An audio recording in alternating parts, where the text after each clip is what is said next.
Logika publik menyatakan bahwa yang paling pertama yang memotong video itu adalah Ade Armando. Enggak, saya sampaikan ke publik nih sekarang. Anda tahu ya bahwa saya sedang diburu Pak Yusuf Kalla. Tapi terus terang saya nggak paham apa yang jadi sumber kemarahannya. Halo guys, apa kabar kalian semua guys? Dimanapun kalian berada, semoga kalian baik-baik saja guys. Masih seperti biasa ini guys, kita akan bahas kasus viral dan heboh ini guys. Jadi nggak usah lama-lama guys, kita saksikan dulu video pertama guys. Ini dia video. Tahu ya bahwa saya sedang diburu Pak Yusuf Kalla. Tapi terus terang saya nggak paham apa yang jadi sumber kemarahannya. Yang terbaru adalah inisiatifnya untuk mengundang para tokoh perdamaian dari Islam dan Kristen di Ambon dan Poso. Beberapa hari yang lalu, Pak JK menggelar acara di mana para tokoh itu bicara tentang proses perdamaian di kedua daerah tersebut sekitar 20 tahun yang lalu. Yang hadir ada sejumlah pendeta, sejumlah ustadz, serta juga profesor dan mantan rektor UIN Ambon. Tentu saja, acara untuk mengenang dan membahas masa lalu yang memiliki makna sejarah tidaklah salah. Masalahnya, tapi kenapa itu sekarang dilakukan? Bahkan Pak JK sendiri menyebut bahwa acara itu diadakan untuk mengirimkan pesan kepada saya, Ade Armando. Pesan apa? Pak JK kepada wartawan memang menyebut, jangan Ade Armando ngomong seenaknya saja. Lebih jauh dia bahkan mengatakan, dibilang lagi bahwa diperintahkan. Siapa yang bilang diperintahkan? Perintahkan Anda ada itu. Makin gila dia ngomongnya. Apa maksud dia? Kapan saya bilang kata diperintahkan? Mengapa dia bilang saya makin gila ngomongnya? Saya betul-betul tidak paham. Karena kekacauan penjelasannya, saya hanya bisa mengira-ngira apa yang dimaksud oleh Pak JK. Para tokoh Ambon dan Poso itu hadir di Jakarta untuk memaparkan betapa beratnya situasi konflik di kedua daerah itu dahulu. Jadi kesan saya, mereka khusus didatangkan dari Sulawesi dan Ambon dengan biaya besar tentunya untuk menyampaikan informasi yang diharapkan bisa membuka mata saya dan teman-teman saya. Pak JK mengatakan, dengan adanya konferensi ini, masyarakat akan berhenti memfitnahnya atas tuduhan menistakan agama. Pak JK berharap masyarakat tidak terpecah belah oleh narasi yang memfitnah dirinya. Tapi buat saya itu sangat membingungkan karena apa sebenarnya relevansinya dengan saya?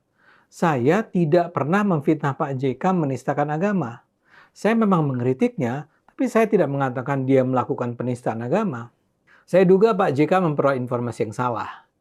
Dia memang dilaporkan melakukan penistaan agama oleh 19 organisasi Kristen dan juga organisasi Islam. Tapi itu pun tidak ada hubungannya dengan konflik Ambon dan Poso. Jadi kalau Pak JK ini menghadirkan bukti-bukti untuk menjawab kritik saya dan laporan organisasi-organisasi Kristen dan Islam itu, yang harusnya ditampilkan bukanlah para narasumber dari Ambon dan Poso. Di mata saya, Pak JK memang tokoh yang berperan penting dalam mendamaikan konflik Ambon dan Poso.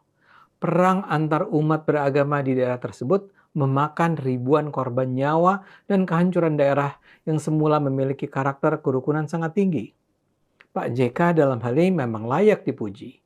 Dan kalau sekarang para tokoh kedua daerah datang ke Jakarta untuk memberikan kesaksian tentang parahnya kondisi di sana di masa konflik dan kesaksian tentang peran Pak JK, itu pasti bisa dipercaya. Masalahnya, saya dan juga organisasi-organisasi yang melaporkan Pak JK tidak pernah mengingkari fakta itu. Pak JK jelas berperan besar dalam perdamaian antar umat. Namun saat ini, Pak JK melakukan blunder serius dalam acara ceramahnya di Masjid UGM awal Maret lalu. Dalam ceramahnya itu dia bercerita tentang bagaimana agama berpengaruh besar dalam melahirkan konflik Ambon dan Poso. Dalam ceramahnya, dia bilang baik agama Islam maupun Kristen berpendapat bahwa membunuh musuh, yaitu umat Kristen dan Islam, akan membawa si pembunuh ke surga. Dia itu menggunakan kata baik Islam atau Kristen berpendapat mati atau mematikan itu mati syahid. Kalau kita mendengar kalimat itu, maka yang akan disalahkan adalah agama. Karena itulah organisasi-organisasi Kristen memprotes keras. Mereka percaya Kristen tidak pernah mengajarkan umat untuk membunuh orang Islam. Membunuh orang saja terlarang, apalagi secara spesifik membunuh orang Islam. Saya sendiri dalam podcast di Cokro TV juga mengingatkan hal serupa. Saya mengingatkan bahwa Pak JK adalah tokoh terpandang. Karena itu, bila Pak JK mengatakan dalam Islam ada perintah untuk membunuh orang Kristen, dampaknya pasti serius. Yang ingin saya tekankan, saya maupun para pemprotes JK lainnya tidak mempersoalkan konflik Ambon dan Poso, tidak menodai agama manapun, dan tidak memfitnah Pak JK. Kami tidak mengatakan agama Kristen ataupun Islam memerintahkan umatnya membunuhi umat beragama lain. Kami justru mengkritik pernyataan Pak JK bahwa Kristen ataupun Islam mengajarkan umatnya untuk membunuh umat beragama lain, dan kalau mereka melakukan itu, mereka akan mati syahid. Jadi kami tidak sedang memprovokasi atau mengompori baik umat Islam maupun Kristen untuk saling membenci. Kalau saja Pak JK bersedia menjelaskan mengapa dia mengatakan agama Islam maupun Kristen berpendapat bahwa membunuh musuh, yaitu umat Kristen dan Islam, adalah tindakan yang sangat berpahala, perkara akan dengan mudah terselesaikan. Saya yakin para pelapor Pak JK pun akan menarik laporannya. Saya pun akan mengapresiasinya. Tapi itu kan tidak terjadi. Pak JK justru marah-marah dan mengundang para pemimpin Islam dan Kristen dari Ambon dan Poso ke sebuah konferensi di Jakarta yang sama sekali tidak membicarakan isi ceramah Pak JK yang kami persoalkan. Jadi, pesan apa yang sebenarnya hendak disampaikan Pak JK kepada saya? Saya duga Pak JK memperoleh informasi yang keliru tentang saya. Mungkin sekali ada orang-orang di sekelilingnya yang memprovokasi Pak JK untuk menyerang saya. Memang untungnya sejauh ini Pak JK sendiri belum memperkarakan saya secara hukum. Dia sendiri ketika ditanya wartawan tentang langkah yang akan diambil terhadap saya hanya mengatakan bahwa dia menyerahkannya kepada masyarakat. Tapi di sisi lain sudah ada kelompok-kelompok masyarakat yang mengadukan saya ke polisi. Salah satunya adalah Aliansi Profesi Advokat Maluku atau APAM. Mereka pada 20 April yang lalu sudah melaporkan saya ke Polda Metro Jaya. Mereka menuduh saya melakukan tindak pidana penghasutan dan provokasi.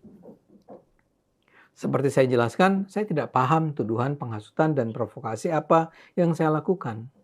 Melalui podcast yang saya lakukan di Cokro TV, saya hanya mengkritik pernyataan Pak JK mengenai Islam dan Kristen. Saya tidak menyebarkan kebencian tentang agama. Saya justru mengingatkan masyarakat bahwa baik Islam ataupun Kristen tidak pernah mengajarkan umat untuk menyerang, apalagi membunuh umat beragama lain. Terus terang, saya tidak terlalu khawatir dengan laporan yang dilakukan APAM atau juga kecaman yang datang dari Pak JK. Saya tetap percaya polisi tidak akan mudah begitu saja menindaklanjuti perkara yang tak memiliki landasan tuduhan yang kuat.